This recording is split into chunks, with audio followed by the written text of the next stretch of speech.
Yes, guys, good afternoon. Welcome back to the show. Thank you very much for joining me again today, guys. I do appreciate it as always. Guys, don't forget, please hit that like button as soon as you come into the video. I do appreciate it. Hit that fun button straight away to get the likes up. And don't forget to subscribe if you are new. And like and share, guys. Like and share the video. I do appreciate, guys. Yes, so I haven't been around for a couple of days. I do apologise, guys. I've just been busy, family stuff and all, just taking a bit of time out to chill and relax. And yeah, big up to everyone. And then back to the shows, back to your normal viewing, guys. But much love to everyone in the chat. I hope you're all doing well. Big up Andy. Are you doing well? I have a big up Lee, Danny, Jen, Captain Sal, Christopher, Sevilla. Big up to all of you. Hope you're all doing well. Hope you're all doing well. So this is a little show this afternoon. So the plan is, guys, we're going to have this show this afternoon. And then I'll be back tonight at 8 p.m. for the Liverpool-Tottenham match preview. I won't be doing a watch-along tomorrow, unfortunately. But I will be back Sunday night for a match reaction call-in special. So that's what's happening this weekend. So you've got this transfer show today, guys, where we're going to talk about new players, transfers, and all that sort of stuff. And then we got the match preview at 8 p.m. tonight. And then tomorrow, no watch along, unfortunately, because I've got things happening around the house. And then I will be back tomorrow night after the game, match reaction video with a call-in special, okay? So if you guys want to call in and have a chat with me tomorrow night after the Liverpool-Tottenham game, that is what we're going to be doing. But big up everyone in the house right now. Big up King Adrian. How you doing, my friend? Hope you're doing well. All right, let's get on with it today. Obviously, as you can see by the thumbnail and the title of this video, Ugarte. Ugarte, a player a lot of you in the live chat have been talking about for some time now. I know there's quite a few of you in the chat have been telling me go and check him out earlier this season, even before it became popular. Before this player became popular and everyone started talking about him left, right and centre, and every Liverpool fan and every Liverpool content creator and anyone linked to a Liverpool football club are talking about Ugarte. I know people in this live chat, because my live chat is the best live chat in football. Big up to everyone here. You're all telling me to look at this Ugarte fella. So a lot of you already been on his the tale about this guy. And it looks like Liverpool have listened, guys, and apparently Liverpool are very interested in this Ugarte. I mean, that would be, look, the deal was around 50 odd million. Apparently Liverpool are very, very keen on him. I personally think it'd be a great bit of business if we can get the job done, but who knows? He is a number 6, plays for Sporting Lisbon, I do believe. He's a player that would,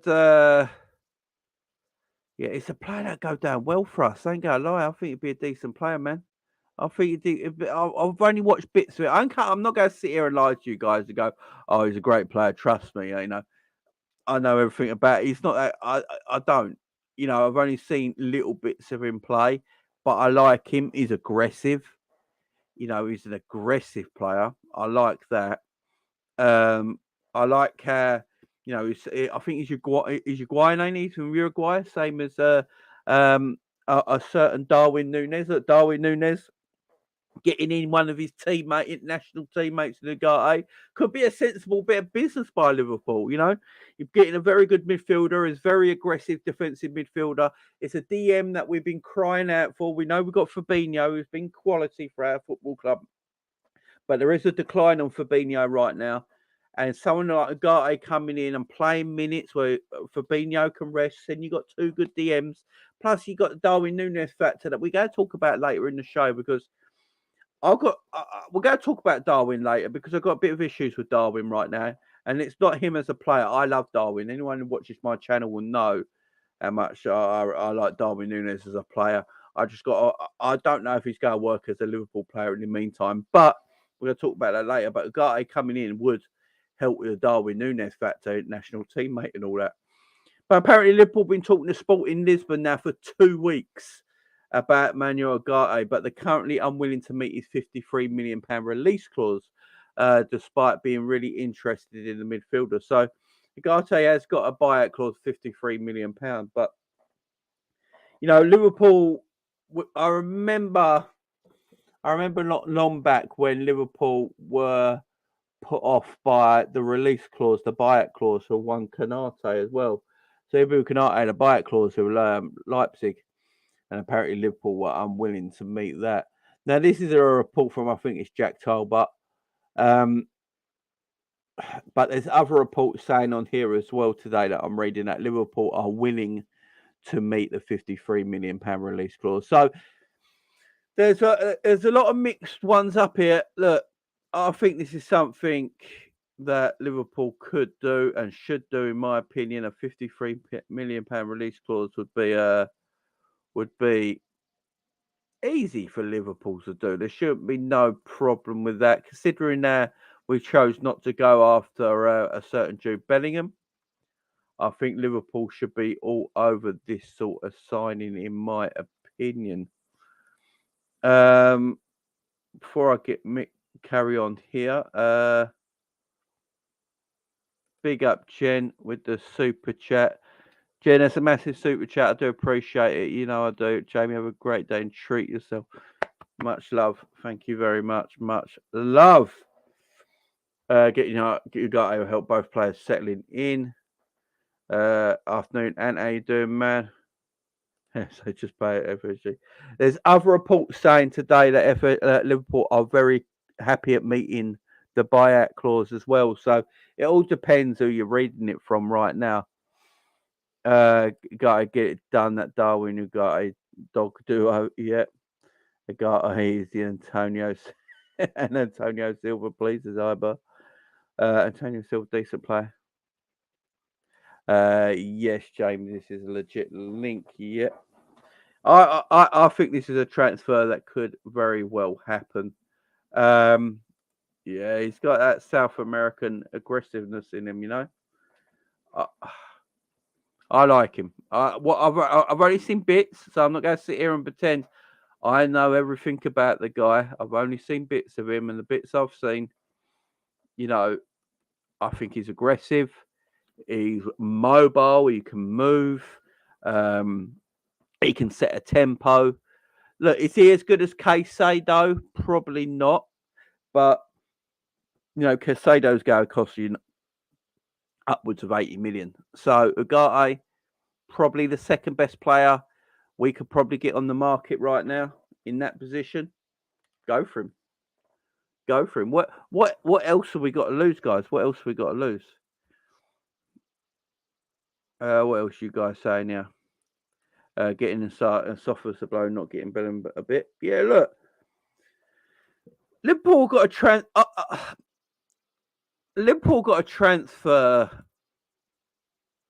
thing they want to get. I think Liverpool want to spend the same amount of money that was going to cost to Jude Bellingham on 3 midfielders. I think that's where they're looking at.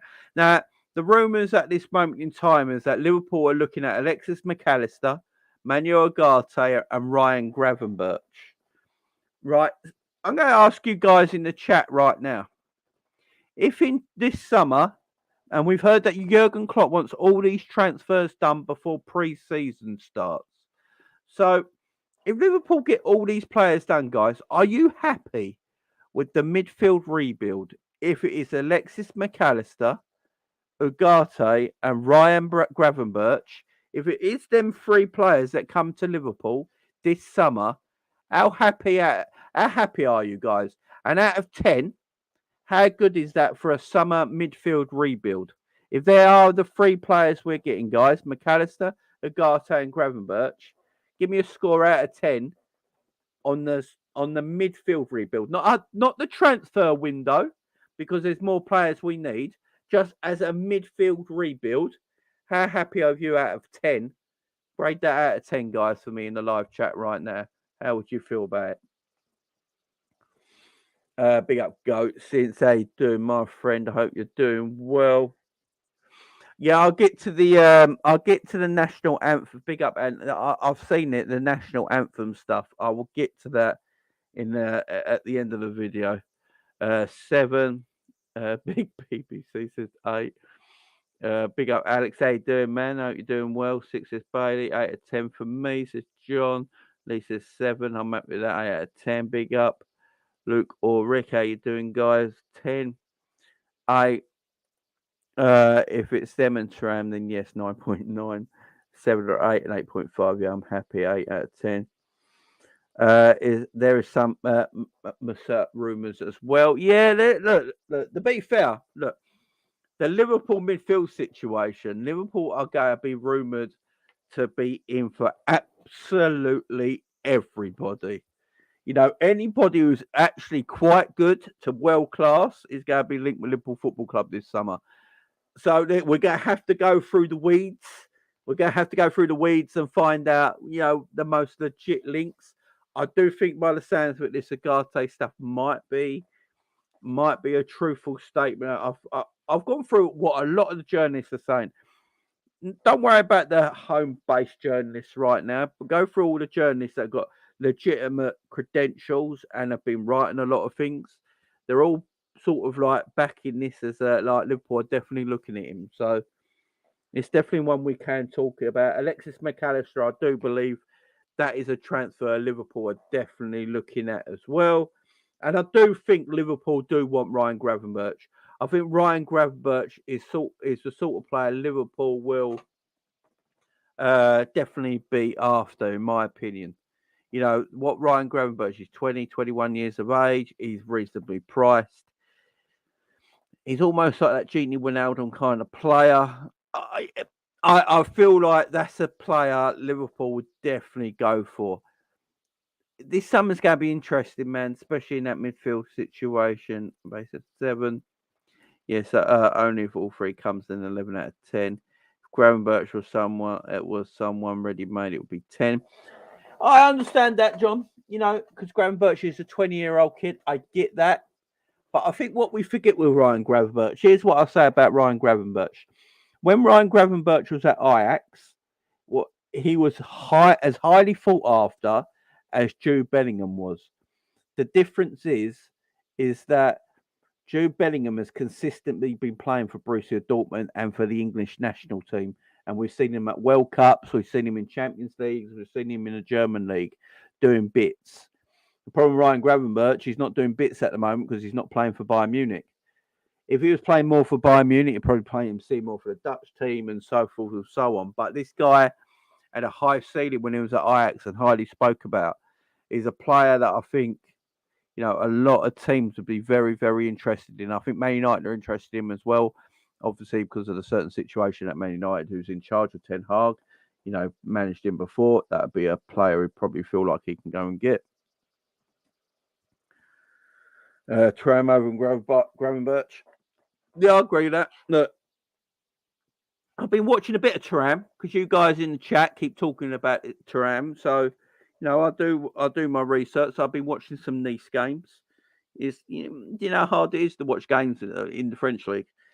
But I watched Nice in the Conference League, is it?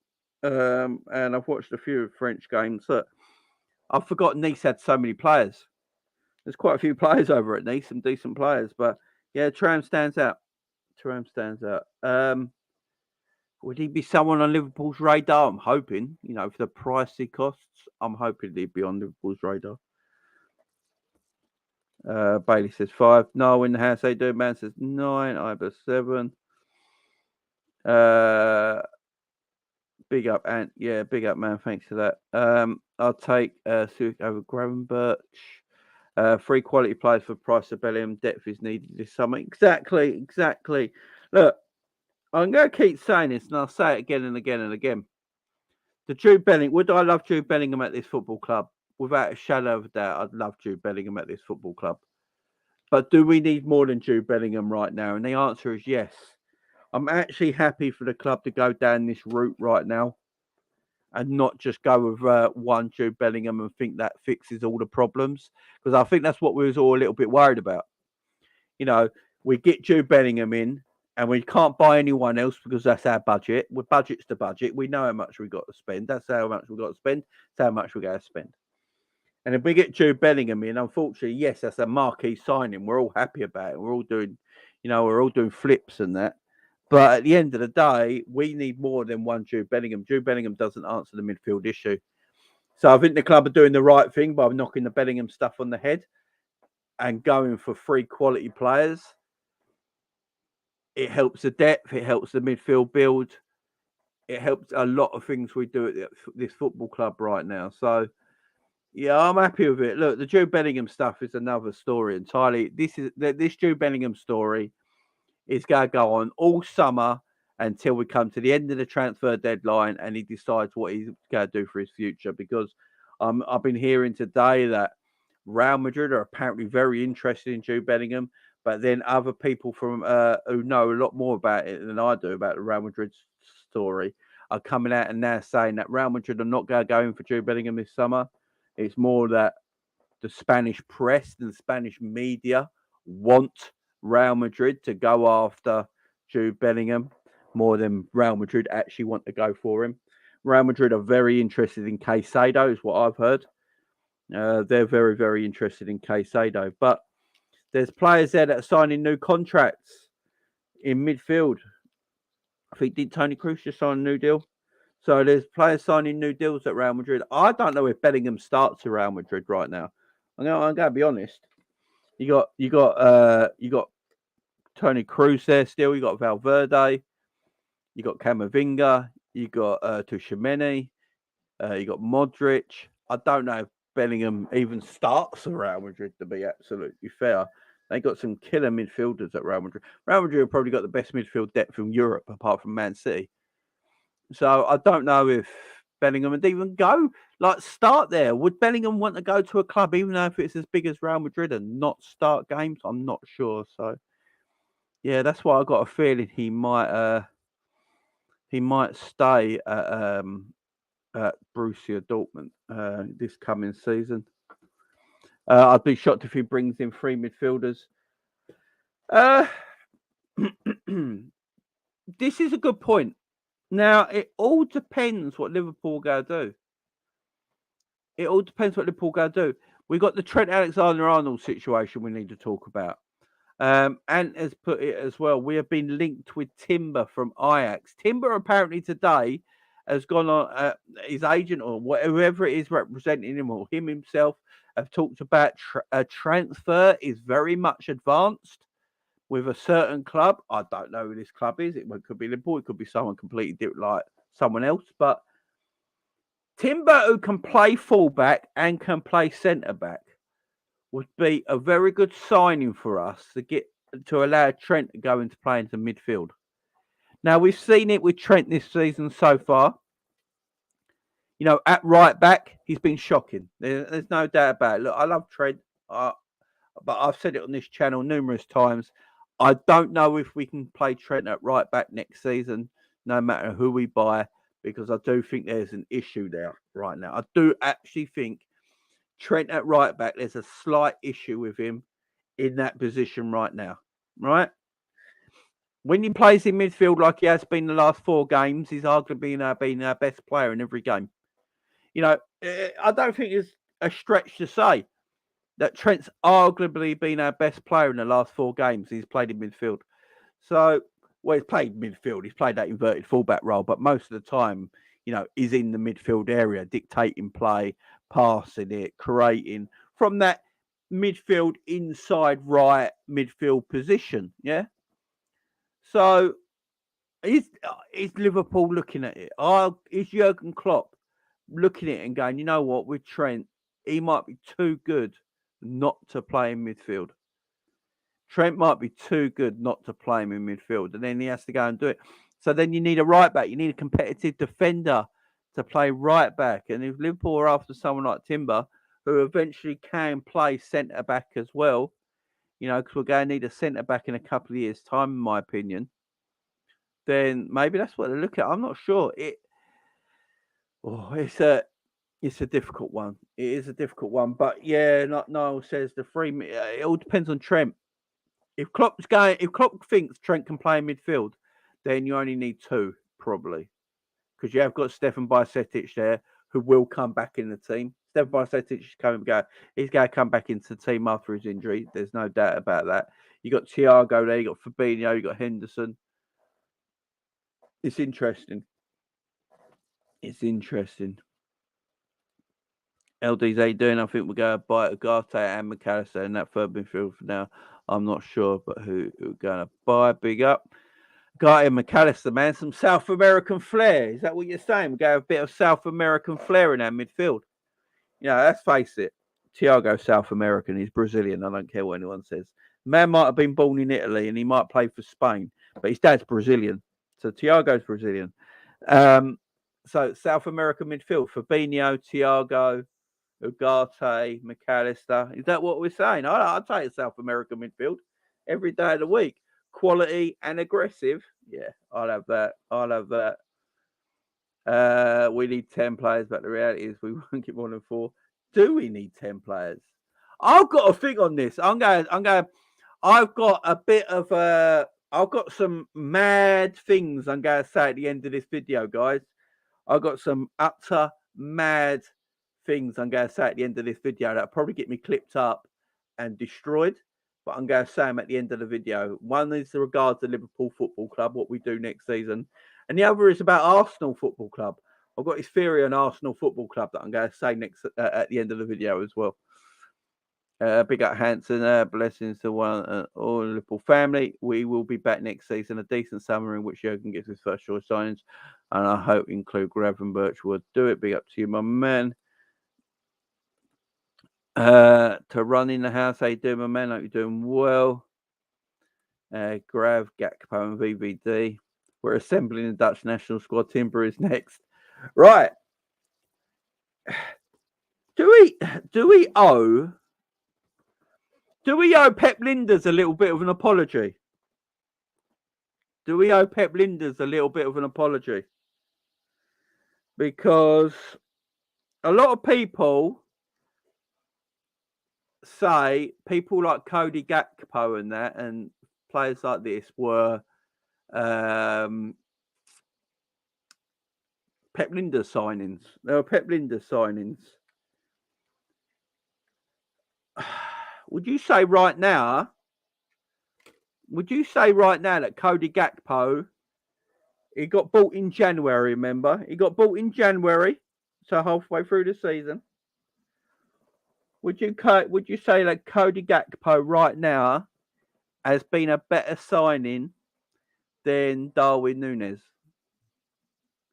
Would you say Cody Gakpo right now has been a better signing than Darwin Núñez? And I know I'm going to get shot down.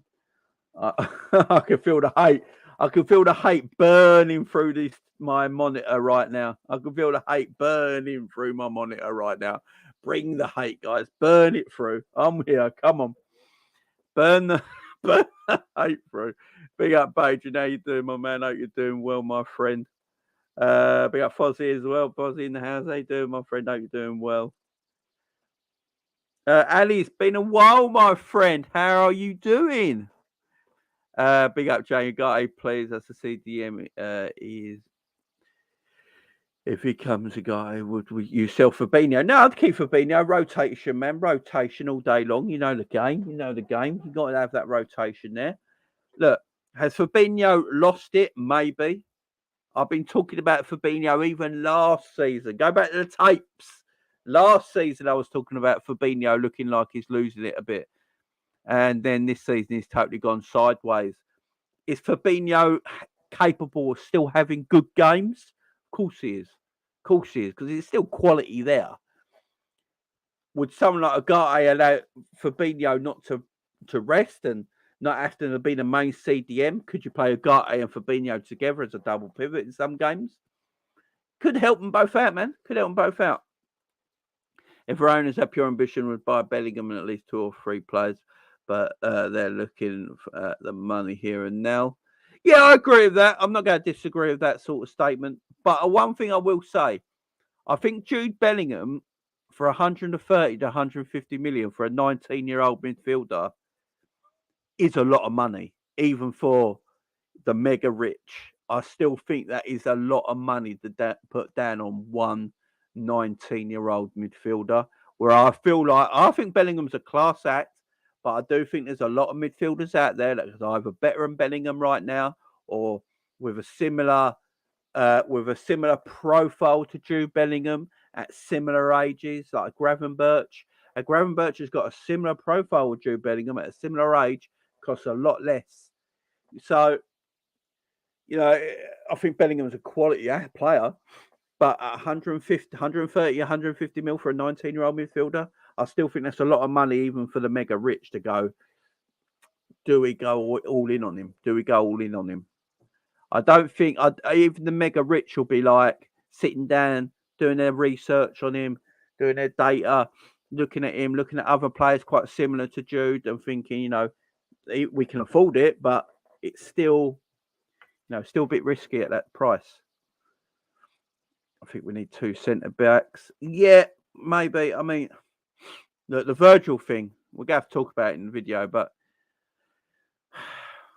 I don't know what's going on with Virgil. I've had enough of Virgil. I thought Virgil was terrible against West Ham. I can't remember the last time I watched Virgil turn his back on the shot. Virgil turned his back on West Ham's opening goal. And then, if you go, I watched it back. You go and watch, Virgil does nowhere near enough to stop Bowen scoring. It's just lucky that it was offside.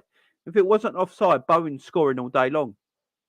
So, Liverpool, I think Virgil, arguably at fault for 2 West Ham goals. We're just lucky we won that game in the end. But, yeah, Virgil, I don't know what's up with him.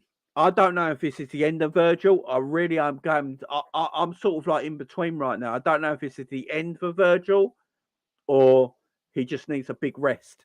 I'm not sure. I don't know if the club are sure. So I think the club are going to take a chance that he just needs a big rest and, next summer he'll come back. I'm not sure. I can't. But Virgil's one we're going to be looking at. Joel Matip apparently, Roma and Jose Mourinho are apparently very interested in Joel Matip, and Liverpool want £15 million for Joel Matip in the summer. So, Joel Matip, mate, maybe the rumours of Joel Matip leaving and the rumours of Timber coming to Liverpool, maybe there's a bit of a link there. I'm not sure, but it'd be one to keep our eye on, no doubt about it. It'd be one to keep our eye on, guys. Yeah, big up to everyone in the chat. Though. I do appreciate everyone coming in. I know it's a Saturday afternoon, so it's football on. So, I do appreciate people here. Big up to you guys. Gareth says no to Timber. Ross, Julian's going to Madrid. Stop believing these crap Spanish sources. They only have said that because of the Harry. Big up, Ross. No, I agree. I think the Madrid sources, like the Madrid press and the Madrid media, want it to happen maybe more than Real Madrid do, man. Yeah. And Dick, you're on a free. To be fair, I've not watched this guy much. I know some people are not a big fan of him, though. I know I've talked to some guys, and some people are not absolutely a massive fan of Indicia. Palace 3, West Ham 2. It's all kicking off. Is that the early game today? So I knew there was games today, so I know it's Saturday, but I needed to get this video out. So unfortunately, yeah, sorry that a game's on, guys. I do apologise. Is that the main game on? But yeah, big up to everyone here, though. I appreciate the love, guys. Got to say, yeah, Palace West Ham. Yeah, I appreciate love. Appreciate you guys coming in. I really, really do. I really, really do. Thank you guys for coming in. Timber, his wife was looking at houses in Liverpool. Well, there you go. There you go. You ain't going to Everton, is he? So, yeah, I heard that story as well, Ali. Nice to see you back in the chat, Ali. It's been a while. Hope you're doing well, mate. Jude will sign a pre-agreement with us next year. That's what I've heard a lot of rumours say. I watch Ajax personally. I'd swipe on Timber. Martinez would be a better centre back. That's fair enough. See, I haven't watched a lot of these players. I'm not one of these fans who go sit here and lie to you guys and go, "Oh, I know everyone. I watch this, I watch that, and I know how he plays. I know how she." Yeah, nah. I don't know. But I agree. Like you guys say, I'll go with you guys. Yeah, I'm still 100% due to come to the pool. Jamie, you see Milner going to Brighton. Yeah, I'll get to that stuff in a minute, Jen. I'll get to that stuff in a minute. Big up Jordan, how you doing, mate? How you doing well? Big up Marshall, how you doing well, man? Who else in the chat? Because I think the Graham Birch will drag on Jamie. See, the Graham Birch is interesting because of Bayern Munich situation right now. So if I can get to, I found some stuff on Gravenberch a moment ago. Let me have a look. I did find some stuff from Ryan Gravenberch a moment ago. Where is it?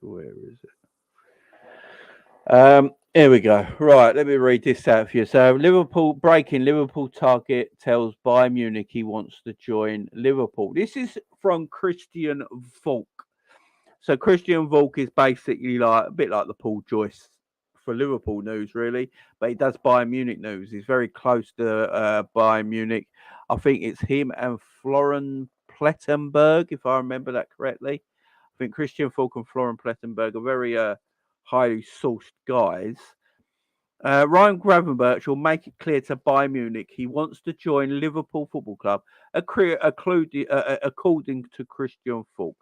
Falk was writing for his column for Caught Offside. He's one of the most reliable journalists covering the Bundesliga. News broke recently that Liverpool sent representatives to Amsterdam to meet with Ryan Gravenberch's father and agent this month. Klopp is reportedly a huge admirer of the 20-year-old. So there could be some news there. Ryan Gravenberch and some tweets have been put out. Ryan Gravenberch will make it clear to Bayern Munich that he wants to leave for Liverpool. Now, this would be huge. This would be huge for the club. Big news. I like Ryan Gravenberch. So if that is the case, and like Ali says, I understand what Ali's saying here. Bayern Munich are hard to deal with. They're not going just right. That's the price. Let's just do it. They will haggle their way through. So that could go for a while.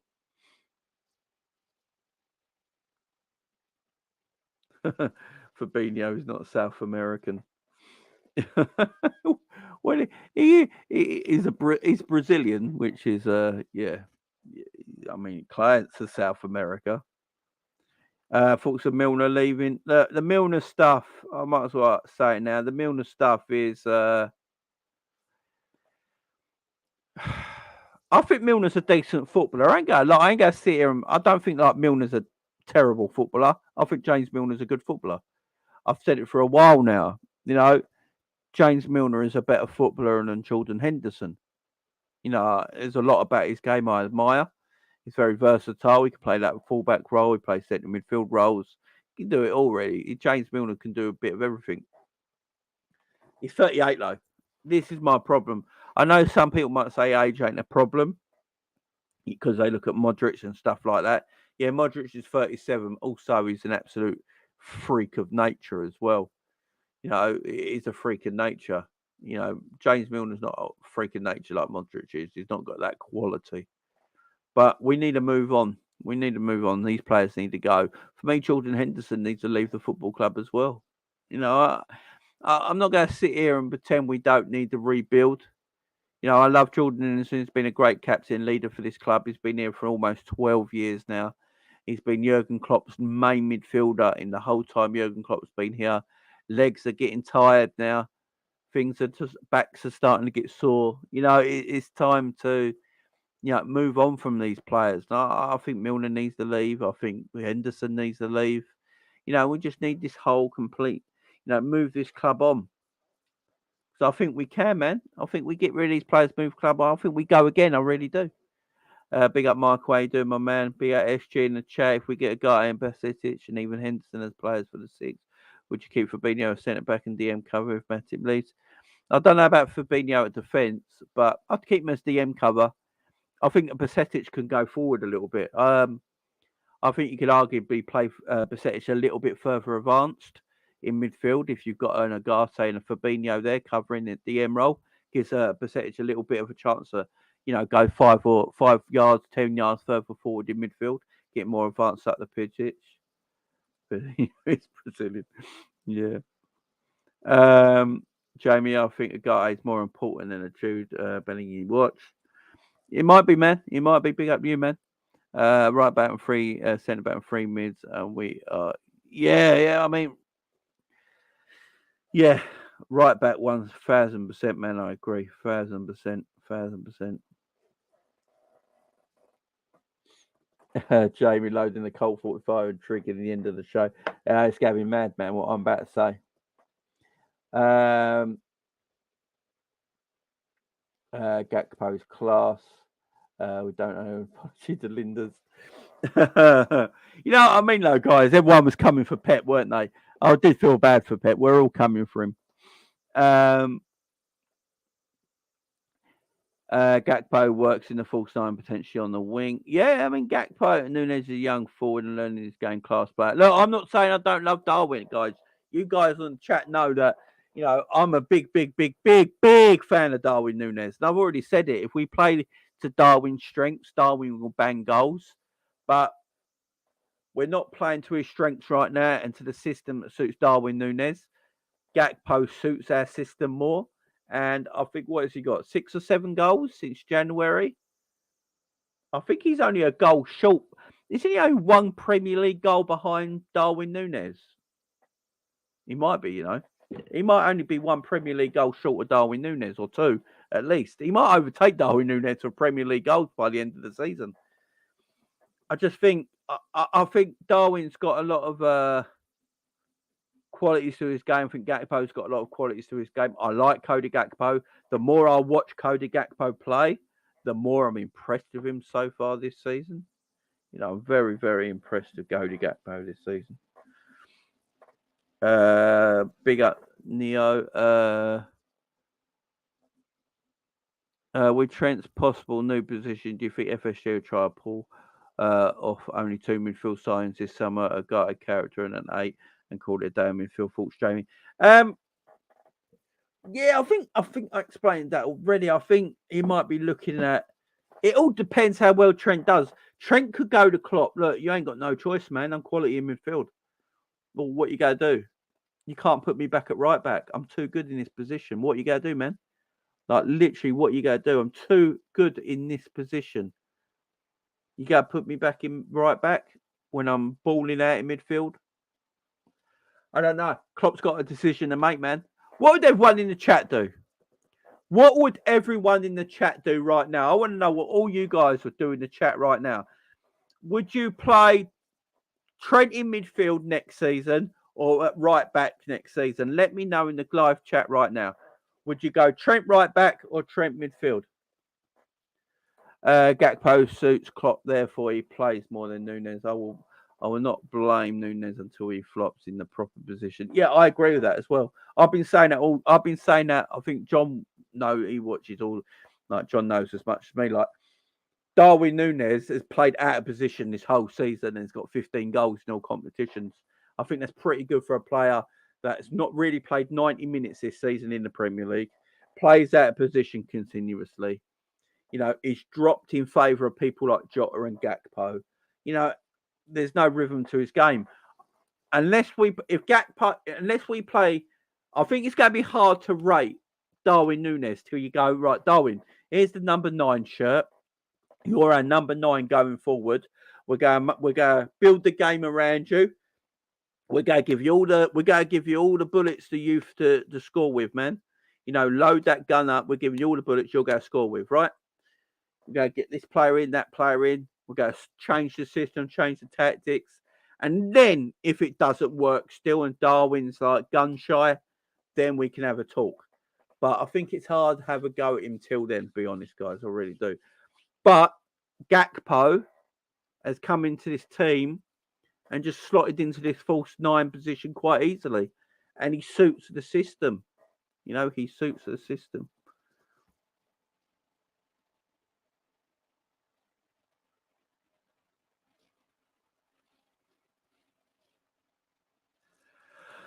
James here, Dembele went to 140. Yeah, but they're all, they're more attackers, ain't they? Attackers will always have a higher pay. It's not nice watching that. My mate is in shadow player. He was, but Virgil. Sorry, guys, I'm well behind the chat. You guys are smashing it. Jamie give Klopp back his specs. He can have them because these bloody reflect all the time. Look, you can see my channel in the glasses. They do my nutting, but I need them because my headaches. How do I feel about Jude? I love Jude Bellingham. I'd love him in the team, but no, the money's too much for us. Money's too much. Big up KVJ in the house. Big up DJ Brains. Manuel Ugarte in the CDM positions. What I want to see. I think you'll get a guy and Barella.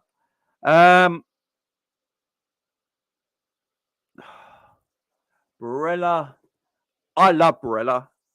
Barella is quality, but Italians very rarely leave. They very rarely leave, especially with a Premier League. I can't think of how many Italians have really been successful in the Premier League. Maybe Vialli and Zola. Is that it? I'm trying to think of how many successful actual Italians have been successful in the Premier League. Is it Vialli and Zola? I can't think of too many. They barely leave. Look, Italians usually go to other Italian clubs. They go from Inter Milan to AC Milan to Juventus, like a triangle, don't they? Juventus, Inter Milan, AC Milan, then one go maybe a little spell in Roma, and then back to Milan, then back to Juventus. That's the way they sort of do it over there, isn't it? Be up, Page. Jamie, I appreciate love and support from yourself in the chat. We are only 23 subs away from 400. Big up, Bajan. Guys, go to Bajan Reds TV right now. Subscribe if you've not already. Let's get the man up to 400 subs. Big up, Bajan. Forget about Graham Batch. We will extend contracts with Hendo, Oxford, Milner. You know what? If it was last year or the year before, I probably would have agreed with you. But this year, I think we're actually going out of our way to get these players gone. Big up, Lisa. No chance we'll pay over 100 million for any player. We just don't do it. We never have. If we get transfers right in the summer with new Anfield Road stand complete, we'll be back to be boss next season. Big up Lisa, I agree. Big up John Conway in the chat. John, sorry I didn't read out your super chat the other day. I do appreciate your super chats always, my friend. From the bottom of my heart, thank you. And really sorry I didn't read it out. I think I put it on the screen. I just didn't read it out. I do apologise. Yeah, I think people were saying that James Milner is 37, not 38. I do. You are correct. Big up the chat.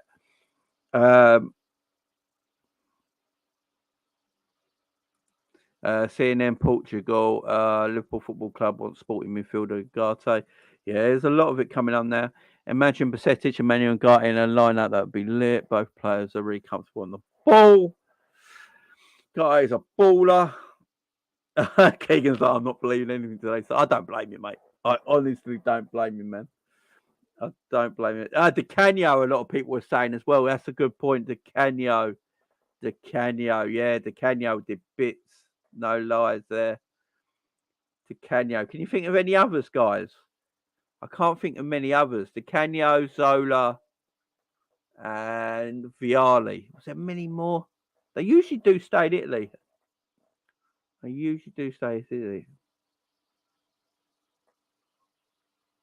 think he's third behind Jamie. Oh, right. 6 goals, 1 assist. There you go. Barella's a baller, man. There's no doubt about that. He's an absolute tremendous player. So here we go. So Trent in midfield, right back, Trent midfield, but by quality right back, midfield. Trent centre mid. We need a right back. He can play Trent in both positions, depending on which team. Oh, that's a good point. That's a shout. What, he comes versatile. Tafsir there. So Tafsir saying we can play Trent in both positions, depending on which team. Look, that's a shout, you know. Could make him versatile. Trent in midfield. But we still have to come. We still have the best to come from Darwin, no doubt about it. Big up, Chris. How you doing, my man? Trent in midfield. Trent, Ugarte, and Besic or Barella in midfield would be deadly. Jamie, another Portuguese source saying Ugarte to Liverpool. Basically, this one is on. Trent Defo in midfield. My issue is that FSG try to pass it off as new signing to provide less budget in the summer. Look, I think the one thing we got to remember is that they're all in this together. You know, if Klopp goes to look, Trent, I'm going to have Trent as my main midfield, one of my midfielders next season. So let's get 2 midfielders in, and maybe with the rest of the transfer fund, we can look at a centre back or a right back. Then, because maybe we would just go buy midfielders in the summer, and maybe like they can go to look, Trent's going to be a midfielder, so let's buy 2 midfielders. We've got Trent, and with the rest of the transfer fund, we can go and buy a right back. Then you instead of buying the third midfield because Trent's there, you put the money into a right back. I'm not sure. But yeah, look, we know our owners. We know how it works over here. We're not daft. We don't fall for any of it no more. Bro, Jude's going to Madrid. Yeah, I'd be surprised.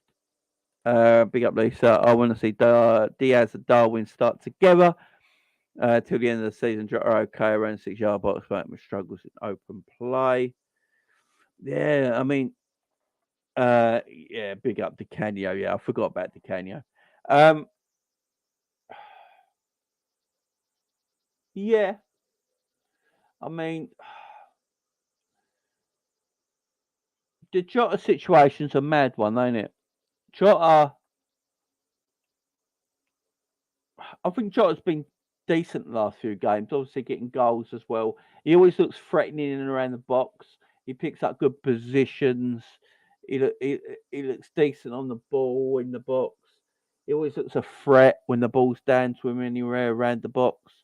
I like Jota. I can understand right now why Jota's playing. No, we play Jota left wing at this moment in time, play Gakpo false 9. I understand why, because they suit the system better at the moment. Klopp likes forwards that can score goals and also can defend from the front. You know, Gakpo can defend from the front. Jota can defend from the front. They win balls back. They start counter attacks. They're good at the counter and pressing, which is from like the halfway line up. They're good at that role. So they suit the system right now. And we're winning back to back games. You know, we won 3 in a trot where Jota and Gakpo have started together, guys. That ain't just a thing that's just happened by luck. You know, that's a thing that's happened because he's got players back from injury now that fit his system and where he wants them to play. Look, I've always said it. My beef with Jurgen all season has been that I don't think he changes things enough. Doesn't look like he's got a plan B. And, you know, people have a go at me saying that he's getting the best out of these players that he can. But I've always said it. If he changed things about, change bits here, change bits there, he'd probably get better out of them. You know, he put Trent in an inverted right back position. You know, he's been our best player last 4 games. We're undefeated since Trent went into that right back position, inverted right back position. Changed the tactics, changed the formation a little bit.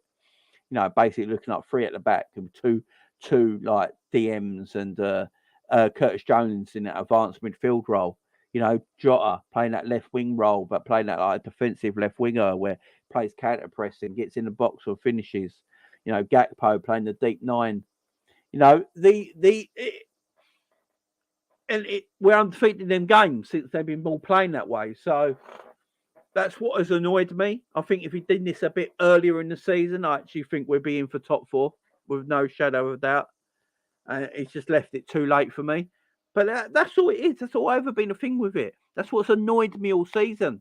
That's what has annoyed me all season. And the other thing is that I've always said this: if a manager has got a system he wants to play, buy players that suit that damn system. There is no point going out and buying that player, and that player if they do not suit the system the manager wants to play with. There's no point. It's a pointless thing to do. You know, it's no point buying at this moment in time. I like Darwin Núñez. I think Darwin Núñez could. If Darwin Núñez went to another club, I'll tell you what.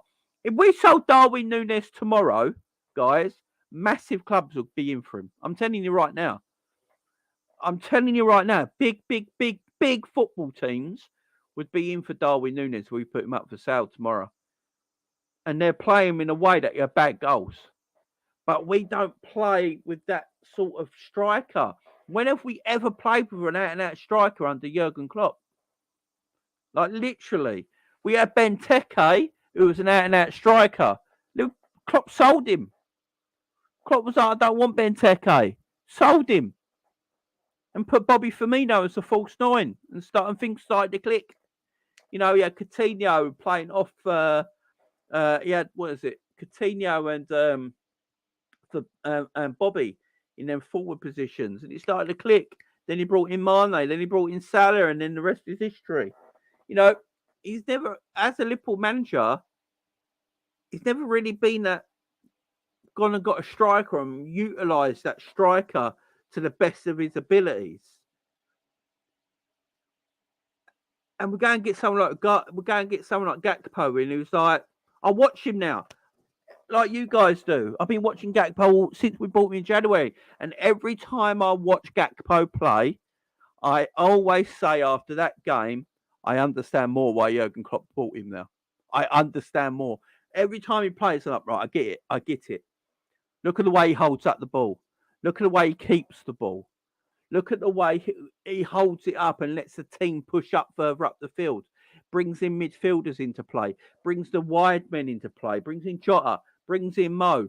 Mo has got more goals since Gakpo has played the number 9 than he did at any other time this season, because Mo is in the areas of the pitch that you want Mo to get involved in, because Gakpo opens up space. So I understand it. My thing with Darwin, as I say, I love the guy. I just don't know where he fits.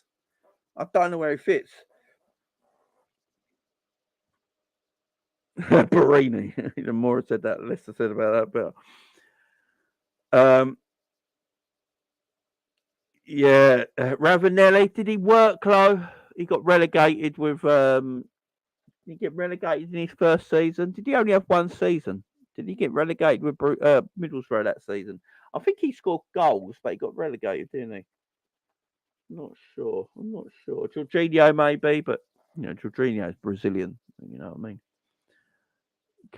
Oh, the Sheffield Wednesday bloke. Yeah, he is okay. I mean, proper players that properly worked out. The only ones I can think at the top of my head was Vialli was quality when he came still. Zola was quality when he came still and made a difference. Di Canio made a difference when he came as well. That sort, not Art Aquilani level. You know what I mean? Culatini, yeah. I think he lived in England for a long time before, but yeah, he was okay. Goalkeeper. Balotelli, no. Um, the Trent role is called midfield right back. You might be right. You might be right.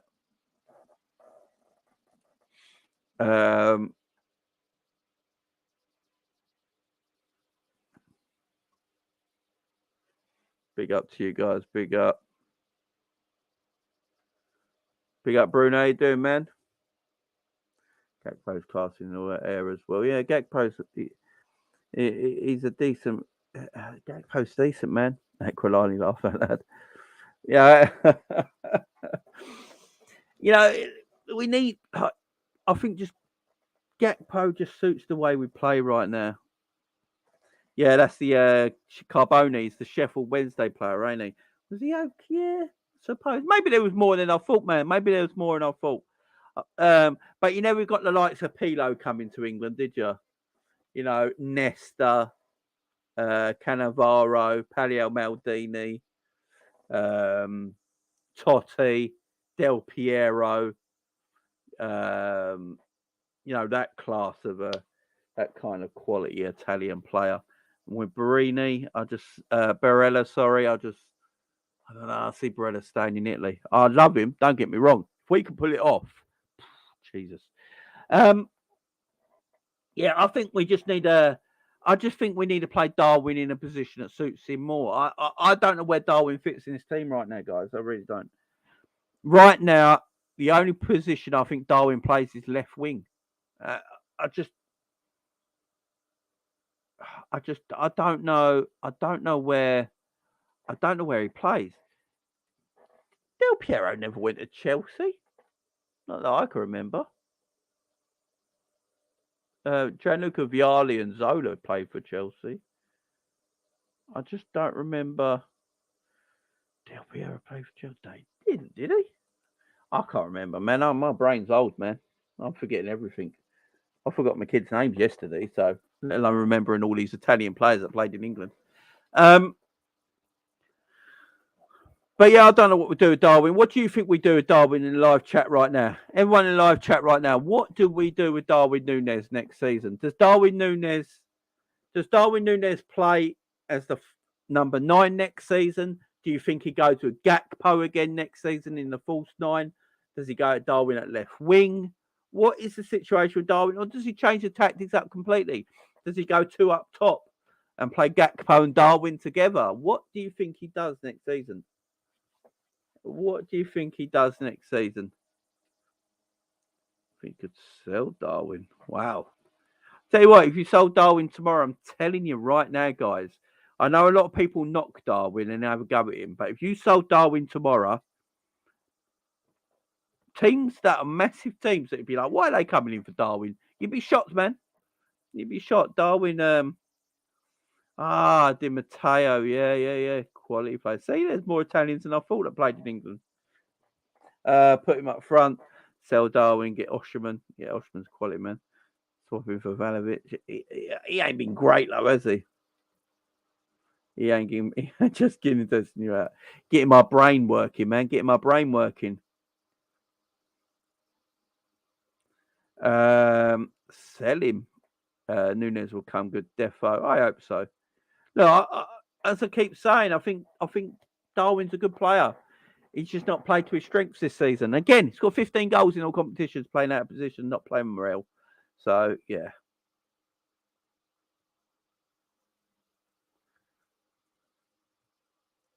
Everyone's coming with Italians now. All right, you made your point.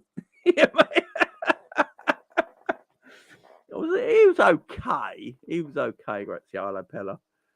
You've all made your point, though. You've all made your point. It's the same.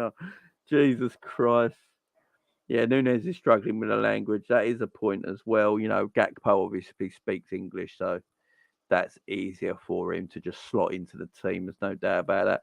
Guys, 100 people in the chat. We've only got like less than 50 likes. Can we get the likes up right now, guys? Let's get the likes up to at least 60 or 70 right now. Everyone go and press that fun button if you've not pressed it already. Let's get them blimmin' likes up, guys. What are we doing here? Let's get the likes up on the channel video, guys. Come on. Don't forget to subscribe if you're new around here as well. I'd appreciate all new subscribers coming in on our way to 4K.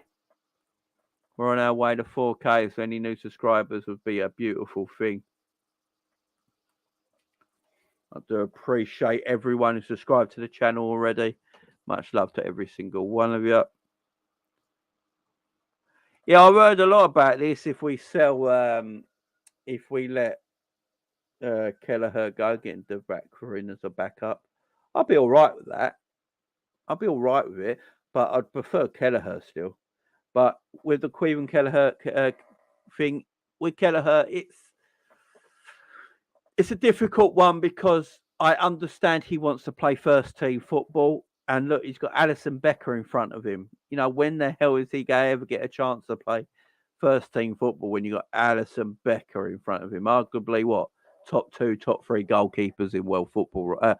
Top 2, top 3. Top 3, say. I'll be reserved. Top 3 goalkeepers in world football right now. Very, very difficult to get in front of him. He's a quality player. He's probably, I'm telling you right now, look, Kelleher could be Tottenham's number 1 next season, without a shadow of a doubt. Kelleher could go to Tottenham next season. Look, Fraser Forster's Tottenham's number 1 right now. Far better. You know, he could go to Tottenham next season and be their number 1, without a shadow of a doubt. You got Danny Ward at Leicester at the moment, all right, as their number 1. And they're in the relegation zone. It's probably why.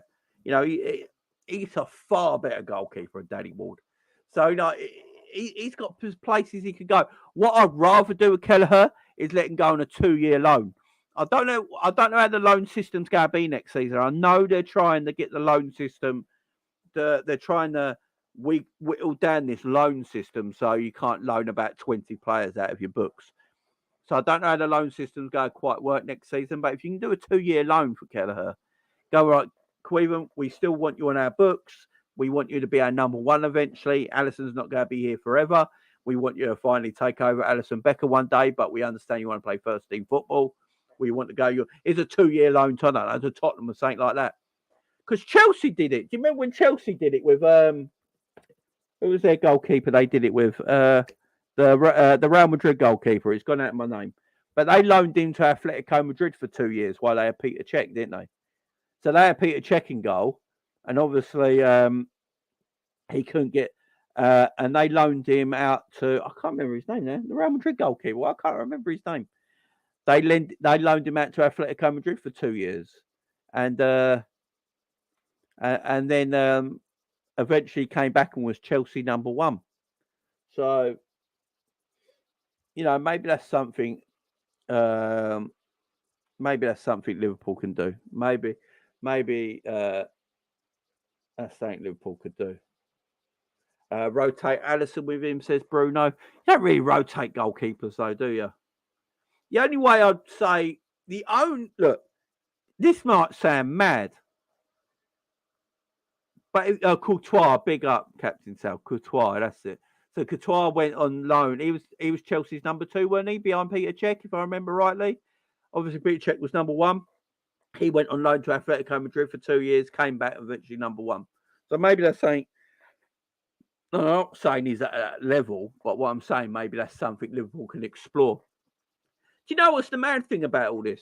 If Liverpool finished 5th in the league this year, which Liverpool could do, yeah, Liverpool got a decent end of the fixtures now. We got Spurs on Sunday. By the way, if we don't destroy Spurs, I don't know what's wrong with us.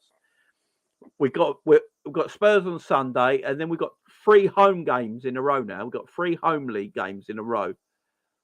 We had a difficult game against away to West Ham that we've managed to win. Got Spurs at home, Fulham at home, and Brentford at home, I think.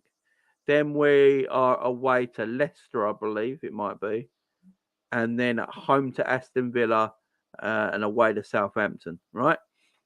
So we've got a decent end of the season run. The Villa game would be difficult because we're both going for Europe. If Liverpool managed to finish 5th next season, right? Then in a weird way, you can go to Kelleher, look, we're going to be playing Europa League all next season. You're going to be our Europa League goalkeeper. Alisson, I do not want Alisson playing Europa League, right? So you go to Kelleher, look, you're going to get lots of football next year. You're going to play FA Cup, you're going to play League Cup, and you're going to play all the Europa League games, yeah? You're going to play all the Europa League games, FA Cup and League Cup. Kelleher might go, you know what, I'll stay then, because I'm going to actually get a lot of football next season. So Liverpool actually finished 5th. I think Kelleher stays because he'll play a lot of football next season. You know, especially if he's playing Europa League, FA Cup and League Cup. Just let Alisson just play Premier League. Just let Alisson play Premier League. He doesn't need to play the other competitions. I don't want Alisson in goal, you know, in Belarus or something like that, playing Europa League football. Let Kelleher do it. Get Kelleher experience, you know. I think that's the way of letting Kelleher play, man. I think that's the way of Kelleher playing. But big up Aaron in the house. How you doing, my friend? Hope you're doing well. Yeah, cool. Big up everyone. My memory is shot. I ain't gonna lie. Can't pick that. Jamie the 4K sub 4 ramp. Fred Lampard gets the sack. Oh God. Big up Chris in the house. Big up Jen. Fulham will be tricky at home. I think Fulham are just like starting to slip down a little bit now. So I fancy us at home against anybody. I ain't gonna lie. Our home record's actually pretty decent. A home record is pretty decent. So any home game I'm happy with, to be fair. Any home game I'm pretty happy with. So what do we reckon about Brighton? What do we reckon about Brighton wanting James Milner? I mean, that's a shrewd bit of business, if you ask me. I think that's a shrewd bit of business. Getting for Brighton, getting James Milner. I think James Milner will bring that calmness, that leadership to Brighton. I think that's a shrewd bit of business. What Brighton fans might be a bit worried about is that they're losing Alexis McAllister. You don't really want to lose Alexis McAllister and replace him with James Milner. So, but I don't think that's what they're doing. I don't think it's a replacement for anyone. I think it's just a shrewd bit of business. Or Burnley, look, Burnley are coming back up. They got promoted as champions. James Milner going to Burnley. It's a good bit of business as well. I love James Milner. I just hope he has a good career elsewhere, man. Fulham are on the beach. Yeah, I believe they are. Arsenal fans, Lordy and Jesus are now saying they need a new striker. Oh, I know, you can't win, man. You can't win. They keep going on. It's because their subs bench is pants. Right. Shall I get to the couple of things I was going to say, right? This is going to get me clipped up and had a go at, right? But I'm going to bring this up right now, yeah? Right, this is about Arsenal Football Club. I'm not having a go at Arsenal Football Club or anything here, yeah? But get ready for this one, guys, in the chat. I'm ready to take these shots, even from maybe Liverpool fans who don't believe me, right? Arsenal Football Club will not make the top 4 next season. There you go, I've said it. I've got that off my chest. Arsenal Football Club will not make the top 4 next season. And the reason I say that is because I do believe there was a certain bit of luck with Arsenal Football Club this season because they took advantage of other teams being pretty poor, which they did, right? They took advantage of Liverpool being poor, Spurs being terrible, Chelsea being terrible. Man United, I know Man United are in the top 4 right now, but are Man United really that good? Newcastle are obviously in the top 4. You know, there's teams that have not really. Man City have not been the Man. I know Man City could win a treble, and I think they will. I think Man City go win the Premier League, FA Cup, and Champions League. But Man City, this Man City team, with the way the league is, should have won the Premier League 2 weeks ago. So I just think Man City are going to be better next season. I think Liverpool are going to be better next season. I think Man United are probably going to be a little bit better next season. I think Chelsea have got to be better next season. I think Newcastle will still be there. They're going to be fighting everyone next season. And other teams are going to be in and amongst the shout. And I think I look at Arsenal's squad. I look at Arsenal's squad, and I don't think their squad is that great. Arsenal subs bench the other day is awful. I looked at their subs bench against Man City, and I was like, their subs bench is terrible. Eddie Nketiah is capable of good things sometimes, no doubt about it, but you can't rely on him. Is it Reece Nelson is okay sometimes, but you can't rely on him. And I look around the others, and they've got no real defenders on the bench of any quality. They've got no midfielders on the bench of any quality. That Fabio Vieira is absolute dog wash. You know, they've got no real... They kept the majority of their team fit the whole season. They kept the majority of their team fit for the whole season, yeah? And they competed at the highest level with Man City. You got to congratulate... I'm not knocking them for that. They deserve it. I just think Liverpool will be back next season. I know, right? This is where the other thing comes. Everyone's going to disagree with me, maybe. But I actually think Liverpool have been poor all season, and it's because of many things. I think the players underperformed this season. I think the players were mentally tired, not physically, but they kept thinking they were tired, so they were tired from the season before. Recruitment was shocking. So if recruitment is better this summer, the players are fresher, they get rid of all this crap, they just had a bad year, I do think Liverpool will be back next season. And if Liverpool are back next season, Liverpool are a top 4 team. Newcastle, I think Newcastle have taken advantage of Liverpool and Chelsea being terrible as well. I think Newcastle will buy well in the summer, but I still think they're going to be competing for top 4. Arsenal will be competing for top 4, but I don't think it's a guarantee for Arsenal. I just look at their squad. And the other thing I look with Arsenal with is that Mikel Arteta can't get the job done when it comes to the end. Last season, Mikel Arteta looks good for Arsenal. They were 4th place with 4 games to go, and they bottled it and finished 5th. They were 8 points clear of this Premier League title. They bottled it against West Ham, and they bottled it against Southampton. Against Liverpool's different because it's at Anfield. But you can't be being 3-1 down to Southampton at bottom of the league at home. You can't be 2-0 up against West Ham and then draw that game 2-2. I look at their squad and I just think I think Gabriel's been decent all season, but he has so many bozo moments in him that make him quite an average defender. I think Saliba's quality, but when he doesn't play, they got no one else in that defence who can play games. How long is Rob Holding going to be at Arsenal? He's terrible. Ben White has been good at right back this season, but can Ben White keep being excellent at right back every single season? I don't know. So there's a lot there. Zinchenko's been okay at left back. I don't think he's been as great as people keep saying he is. So I do think there's issues. Around there. And when I look at their front line, Saka, Martinelli, outstanding.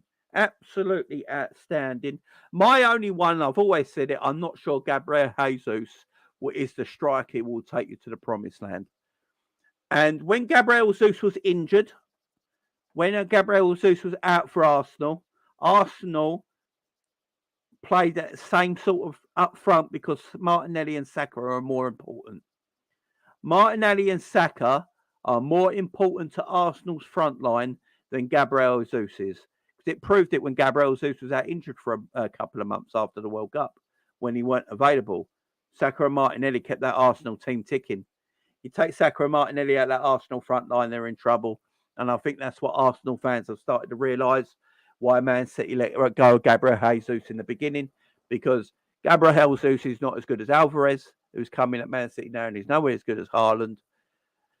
And now he's gone. They're going for the treble. So yeah, that's my take on it all.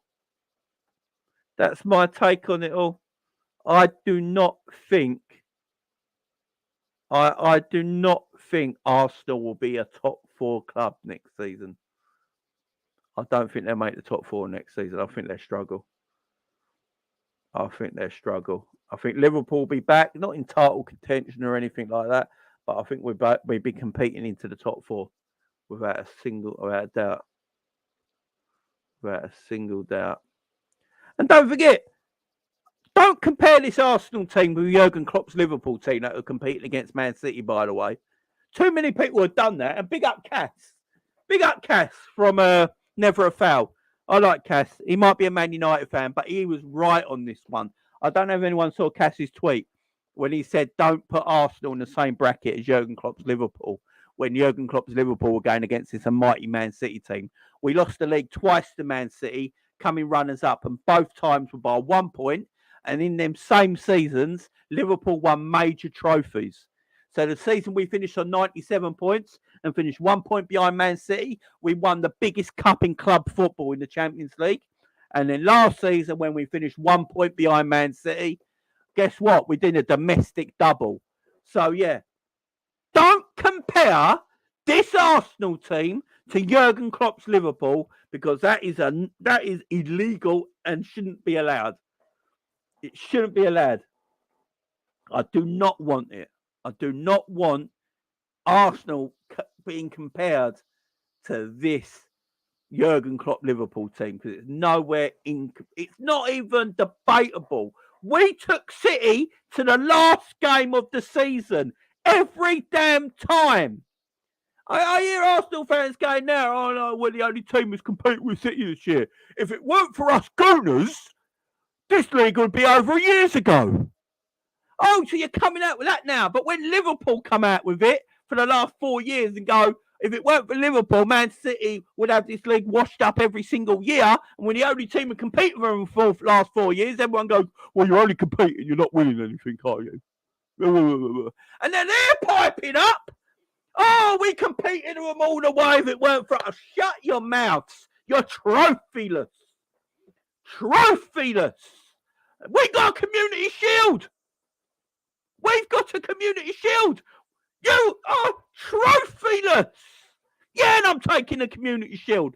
Big up. Big up the community shield. I'm taking that. Do you know why I'm taking that community shield? Because you can only win that community shield if you do something in your season. So I'm taking the community shield. Guess what? Arsenal might play the community shield next season because they're going to finish second. But if Man United win the FA Cup, Arsenal are not even going to play community shield next season. I'm taking the trophy.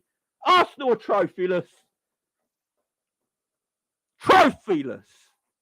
Same as Tottenham. The same as Tottenham Hotspur. No trophy. Yeah, I'm there. I've had enough. I'm taking it. I'm taking the 7-Up Cup as well. I'm taking it all. I'm taking it all. Bruno. I'm taking it. Don't compare this Arsenal team with Jurgen Klopp's Liverpool. We made this league what it is. I'm telling you right now. City and Liverpool were the 2 best teams in Europe competing for everything. Arsenal are not one of the best teams in Europe. Let's just put that down to that right now. Liverpool and Man City in the last few years have been the 2 best teams in Europe. Not just this league, 2 of the best teams in Europe. I think the only other team that can talk to us is Real Madrid. Real Madrid, Man City, Liverpool. For the last few years, are the best 3 teams in Europe, right? Arsenal, nowhere near it. You lost against Sporting Lisbon in Europa League. Don't come at me. Stating facts. All the media. Oh, this Arsenal team is fantastic. Oh, the media. They call Liverpool the media darlings. I hate that as well. Oh, Liverpool, the media darlings, or the media love Liverpool. No, they don't. The media hate Liverpool. The media hate Scousers. The media hate Liverpudlians. What are you chatting about? The media hate Liverpool. We're not the media darlings. Can't stand us.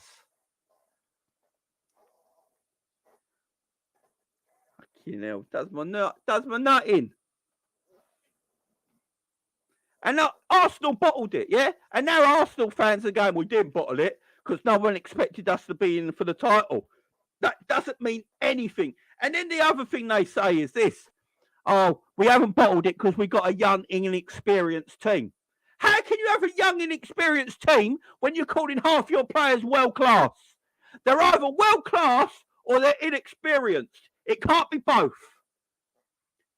It can't be both. You can't go, is inexperienced and world-class. You can't be world-class and inexperienced. So what is it? Are they world-class players or they are inexperienced? You can't have it both ways. They can't have it both ways. Oh, Saka's inexperienced. If he was a little bit older, if Saka was a little bit older and a little bit more wise, and if Martinelli was a bit older and a little bit more wise, would have this title done. They can't be world-class then, because I've never heard of a world-class player being called inexperienced. Messi, you're 21 years old. You can't be world-class, Messi. No, you can't. You're inexperienced. I know you're 21. You're the best player on the planet right now at 21, but you're inexperienced because you can't be both. Do my nutting. Big up Doug, big up Jamie. Arsenal fans had the audacity to say Arteta is much better than Jurgen Klopp. Yeah, one no. Oh, big up Doug. Thank you very much. I agree. Yeah. Also, I want to say this one thing to Arsenal Fan TV, right? I think it is it Robbie's brother who said this? I saw it on Twitter and this annoyed the hell out of me. Rival fans, if you're watching this right now, can you stop saying this, by the way? Liverpool never won the COVID Premier League, right? Can we stop this, right? Liverpool were 20-something points clear of Manchester City, who are second. We were 20-something points clear of Manchester City when the Premier League got stopped in March. There was only 8 games left. There was 8 games of the Premier League left when the Premier League got shut down. Yeah? Man City, the following year, won the COVID Premier League. So rival fans need to stop saying that, firstly, because you're all dickheads and you don't understand logic. Secondly, AFTV was talking the other day. They were having a video the other day.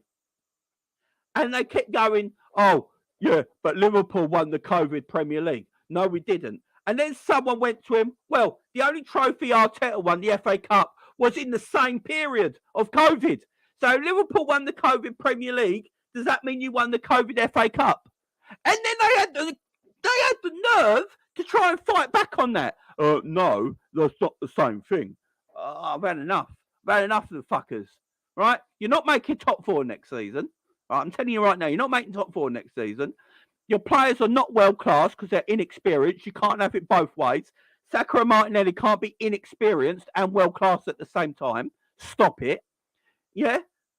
Gabriel Jesus, who you all said, the signing of the season.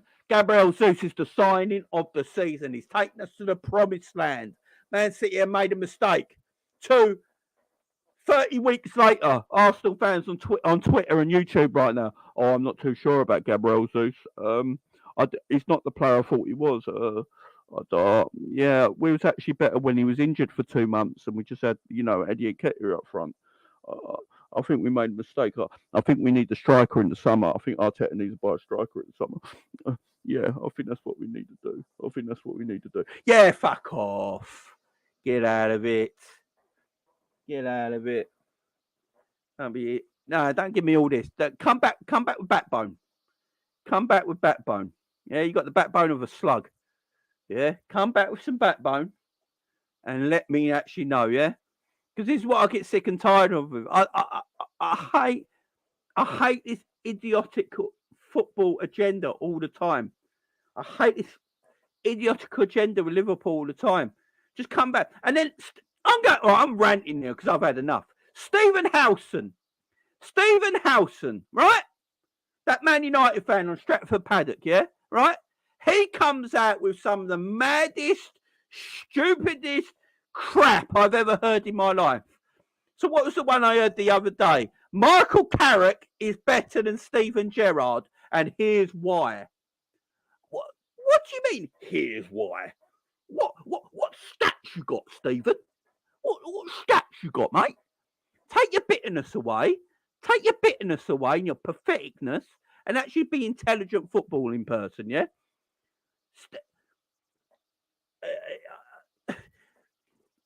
If he believes Michael Carrick's better than Steven Gerrard, he needs to see a doctor. He literally needs to go and see a doctor right now. No, go and see a doctor. Michael Carrick was a good footballer. Here's why Steven Gerrard's overrated. Firstly, my friend, it's a Man United show and you're talking about Steven Gerrard. Obviously, you rate him highly. I'm just saying it right now. You obviously rate him highly. If you think Michael Carrick is like, get some serious help. And then he goes on about, because the one they bring up, yeah? The one Man United fans bring up all the time, right?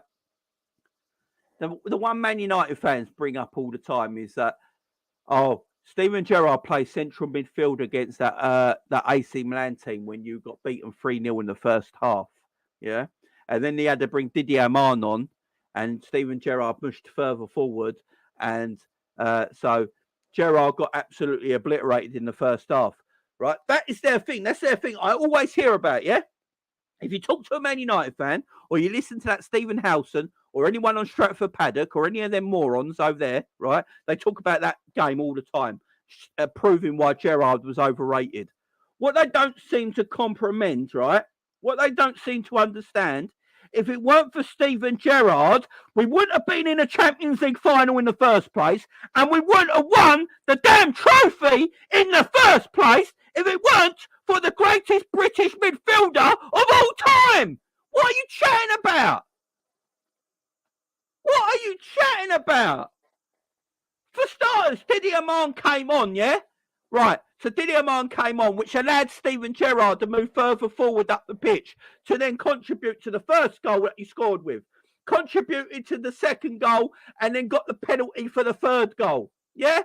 Then, AC Milan brought on Serginho, a tremendous Brazilian winger. Guess what Liverpool did? They put Steven Gerrard at right back, and Serginho never touched the ball. So stop it with your BS. Stop it with your BS. Stop it with your BS. Just admit he's a world-class footballer and move on. Why can I sit here as a Liverpool fan and go, Wayne Rooney I respect as a world-class footballer? One of Britain's finest footballers in Wayne Rooney. I can admit that, right? Because I'm not a lunatic. I can see a player and go, Wayne Rooney was a quality player. There's no shadow of a doubt. Yeah, like fucking older women. You know, he likes a 70-year-old bird. That's just him, right? But I can look at him and go, he's one of Britain's best ever footballers. No doubt about it. Tremendous, tremendous footballer, yeah? Right? I can say that because I can do it, right? Steven Gerrard was a tremendous footballer. So stop bringing up this AC Milan stuff where you keep talking about... What, darling? Okay. Where you keep talking about AC Milan this, AC Milan that, and Gerrard couldn't play in that position, so he has to play in this position and all this nonsense. It's just ridiculous. It's just absolutely ridiculous. Gerrard played central midfield for Liverpool Football Club.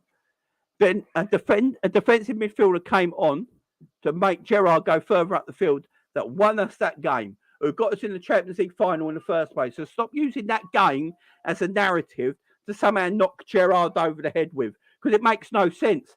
Because what you are doing is actually bigging him up more as a footballer.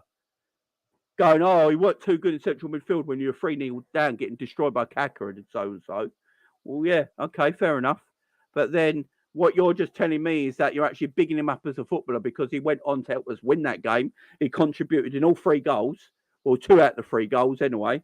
Got the header in the first one, won the penalty on the third one, you know, and then went right back and kept the Serginho out of the game when he came on for AC Milan and never got a kick. Can Michael Carrick do that? Can Michael Carrick go right back in the Champions League final and keep a quality Brazilian winger out of the game? No, he can't. No. So you just made Gerrard sound better. You're an idiot. Like these football fans, man. These football fans.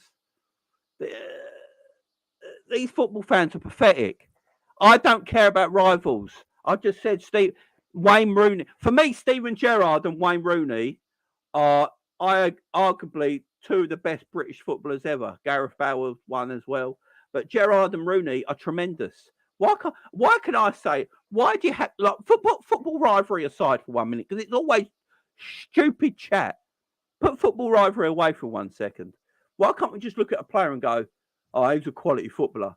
You know, Wayne Rooney's a quality footballer. By the way, Mancunians, all people from Manchester that hate Scousers and hate Liverpudlians, your hero, Wayne Rooney, is a Scouser.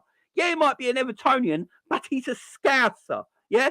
Mancunians hate Scousers. Yeah? They hate the city of Liverpool. Manchester rules, Liverpool dross, all that kind of shit. Yeah?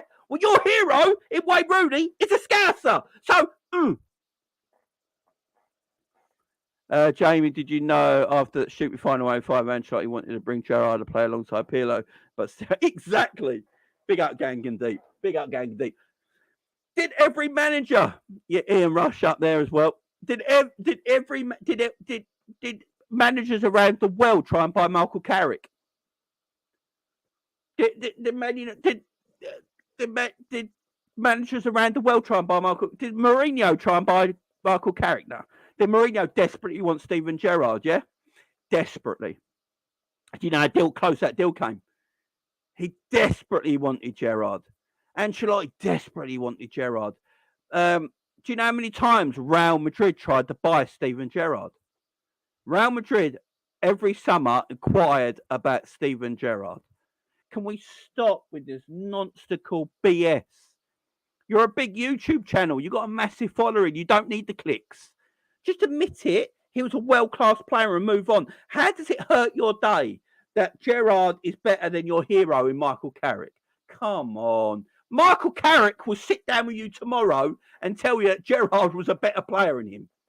Come on. Stop it. Just stop it. It's mad. It's just madness. I get so annoyed with stupid football talk. Big up Gang and Deep. Sorry, big up Gang and Deep for the super chat. I just get wound up by stupid football talk all the time. It does my nutting. I'm all for banter. I'm all for laughs. But come on. This Gerrard stuff's got to stop. Man United fans keep bringing this Gerrard Champions League final up, proving that he's not a good midfielder. Oh, he can't be a good midfielder because look what happened in the Champions League final. Yeah, I watched Champions League final. We're there. We're Liverpool fans. I watch it back every week. In fact, I watched it yesterday. And what I saw was a performance of a lifetime by an English midfielder winning a Champions League.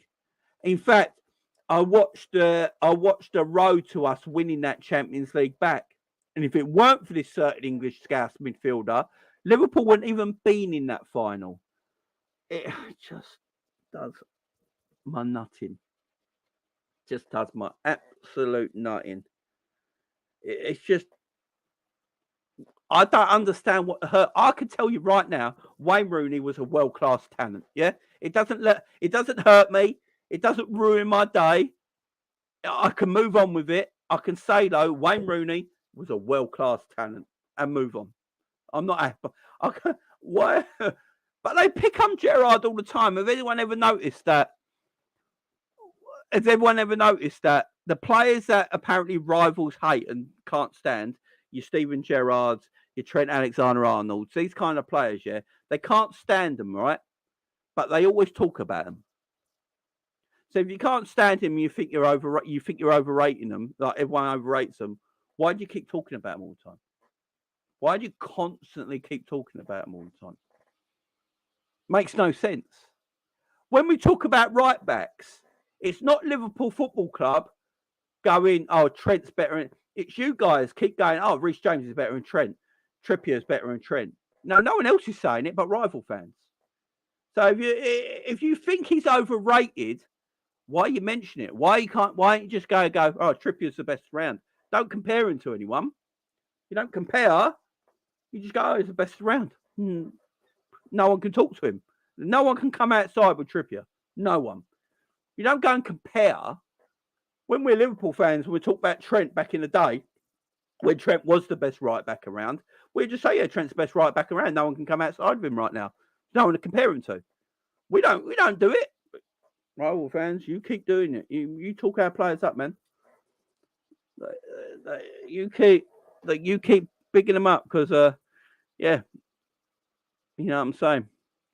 But that's my rant done. That is my rant done for the day. I thought I'd finish on a rant. We had a nice little video talking about transfers, and I finished on a rant, guys. So if you are missing it just now, my rant was Arsenal will not make the top 4 next season. That's my big claim right now. Clip it up. If they make top 4 next season, I'll live with it. Come at me. I don't care. Right. But Arsenal will not make the top 4 next season is my big thing. And all these Man United channels, Stephen Howson, all them morons from outer space, always talking about how overrated Gerrard was and trying to always bring up that Champions League final in 2005, seem to forget that Gerrard, when he moved further forward, was the best player on the pitch, then went to right back and kept a Serginho out of the game. So, yeah, let's just put it there. So that's how I'm ending it, guys. That's on how I'm ending it. Guys, I'm back at 8 p.m. tonight with a Liverpool-Tottenham preview. Make sure you join me tonight. I've got guests on the channel as well. Make sure you join me tonight at 8 p.m. on the channel for the Liverpool-Tottenham preview, guys. Big up to all of you. It's much love. Big up, gang. Jamie, I got the DVD of the Road to Istanbul about Stevie when it even got into the group stages of that Champions League campaign. Exactly. Big up, Pimp. Big up, Bajan. Yeah, exactly. Guys, much love. Guys, I will see you again soon. Big up. Howson is a tool. Much love. Enjoy the rest of your Saturday, guys. I'll be back at 8 p.m. tonight. Liverpool Tottenham preview. I'll see you tonight at 8 p.m. Make sure you all come and join me. Bye-bye.